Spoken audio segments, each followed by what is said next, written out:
back on Orange Nation as we roll along with Captain Antonio as our artist of the day today.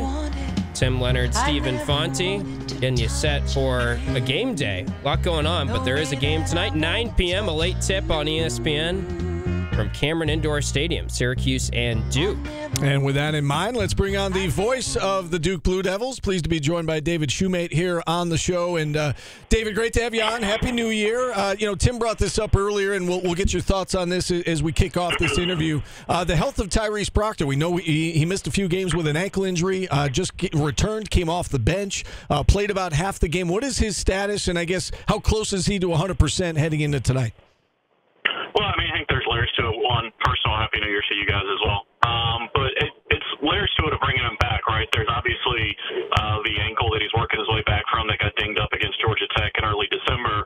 And then there's also just the element of, as you're working your way back in rehab and getting back into game shape. I do think he probably played more minutes in that game than maybe they expected for him to play, which is a good sign. And I think he's just kind of working his way back and getting back to full strength. And obviously, when he gets to full strength, he's a dynamic player. But I think that's obviously always going to be a process when you're working his way back.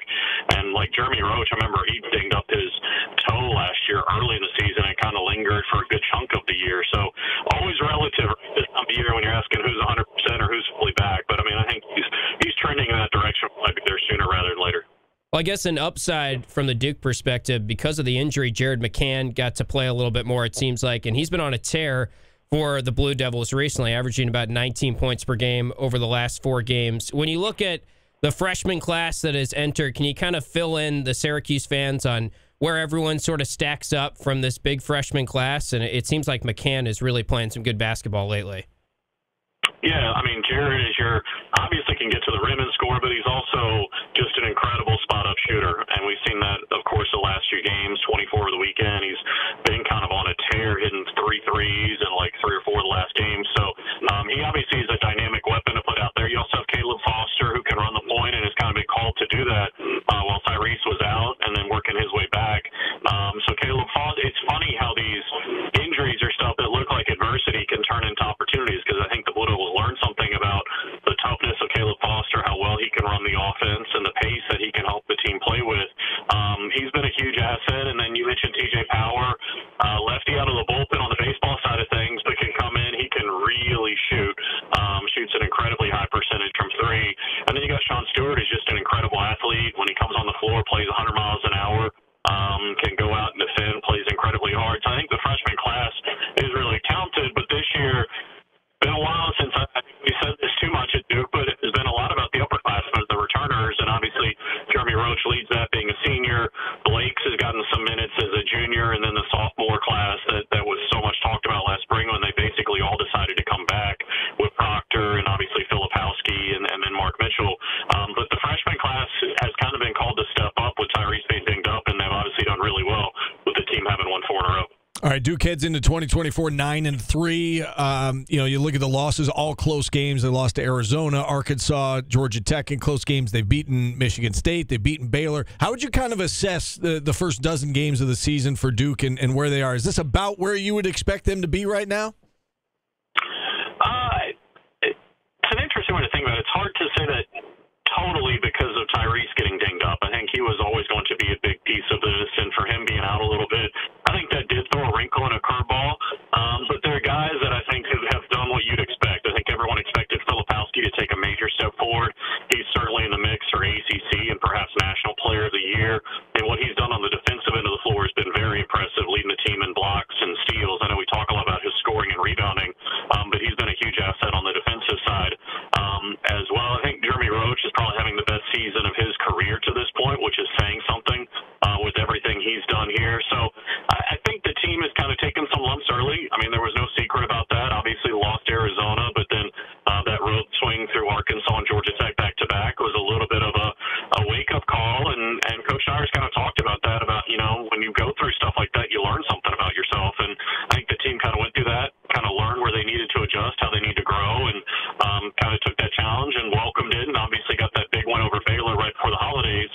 But as you guys know, it's a different animal now when you get into league play and everyone's a little bit more familiar with you, and it'll be very challenging. I know the ACC is not getting a lot of national love, but when I look around, I think the league is going to take a Yeah, I'm with you there. And you bring up that loss to Georgia Tech. Is there anything in that game that was a weakness that Duke had or something that Georgia Tech exploited or did well that maybe from a Syracuse standpoint they could be looking at and trying to exploit tonight? Well, it was kind of a weird flow because early in the game was when Tyrese got hurt, like a minute in. So that's kind of jarring, and because he had kind of run the point and played the vast majority of the minutes at the point during the year. So Caleb gets called in, and you kind of have to change that on the fly. And then Georgia Tech, that has not been a great three-point shooting team this year, makes 4 straight threes, and it's 12-2, and you're kind of battling uphill the rest of the game. So I think to some extent that was probably something. At Arkansas was more the start of the second half. At Georgia Tech, it was the start of the first half of the Blue Devils getting behind and Duke having to work from behind the whole game. And you guys know what kind of energy that takes, but also kind of the stress that puts on you to feel like you're pressing the entire game just to get back into it. So I do think the start of the game has been much better the last 4 games. I think that's something the Blue Devils obviously want to continue tonight, and I'm sure something Syracuse wants to take advantage of, particularly the way Syracuse started the second half against Pittsburgh on Saturday. Yeah, and along those lines, David, I do want to get your thoughts about this Syracuse team from the outside looking in.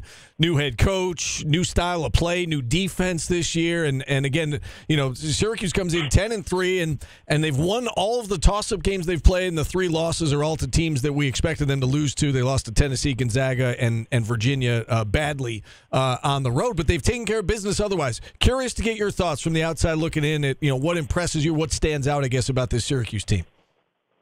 Impressive how many different guys have an impact on the game. I mean, the bench scoring obviously was incredible in the game against Pittsburgh, but to see the different lineups that Syracuse can play with, obviously with McLeod on the floor, you have a huge guy at 7'4", but then they can go a little bit smaller if they need to. Judah Mintz is a dynamic player, and it's one of those teams, look, you get used to the zone, right? And obviously looks very different seeing so much man-to-man, but also the way that Syracuse comes out and really pressures the ball and to take it away, and when you turn it over against Syracuse, it's a dunk show. I mean, we saw that on Saturday afternoon. So I think that, to me, is going to be one of the more interesting subplots of this game.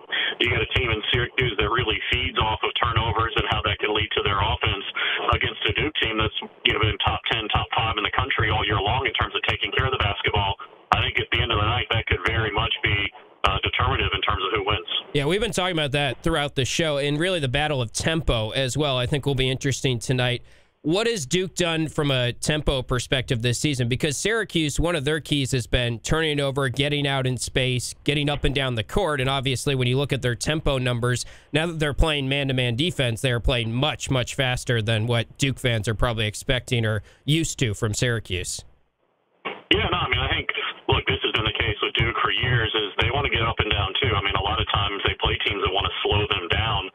Didn't play one over the weekend against Queens, and then they went out and scored 106 points. So, I mean, Duke certainly wants to get out and play early offense, and I expect, as you guys seem to be intimating, too, an up-and-down game here tonight. 2 teams that are not as scared to get it and go, and it probably will come down to those turnovers or which team can string together a couple of stops in a row to maybe get a little bit of separation, but I expect it to be a high-scoring game tonight. The topic of the environment came up a little bit earlier in the show, David. The fact that the Duke students are on break right now. I believe they start up the new semester a week from tomorrow. Does that impact I know it impacts the environment at Syracuse because the big dome. The fact that you've got Cameron Indoor. It's small. It's intimate. Do they still who sits in those seats when the students are on break? Yeah, it's kind of a cool thing where the students are on break. There's still some that are here and they come and fill in the section that's the crazies. But also, look, season ticket holders wait years to get on the list to be able to get into the building. So around the holidays is really one of the only times you can get in. And then what they do is they allow people to have opportunities to purchase into that section where the crazies would normally sit. So you end up seeing a lot of people that got these tickets literally under the tree. You see a lot of holiday gifts for a lot of Duke fans that have never had the chance to come see a game at Cameron that travel from all over the country. So that section gets really rowdy. It's not the same as the crazies, but it gets really rowdy. It'll still be jam-packed tonight. It just might look a little bit older when you see it on TV. Gotcha. Well, before we let you go, last question from me. I just wanted to get your thoughts on that Baylor win. You touched on it earlier, but you talked about, okay, they lose to Arkansas, Georgia Tech on the road. What has kind of clicked maybe recently? Because it seems like that Baylor win is probably the best Duke has played this season against major competition. Yeah, I mean, I think, look, wins and losses, people go back and pick apart what went wrong and all these dramatic changes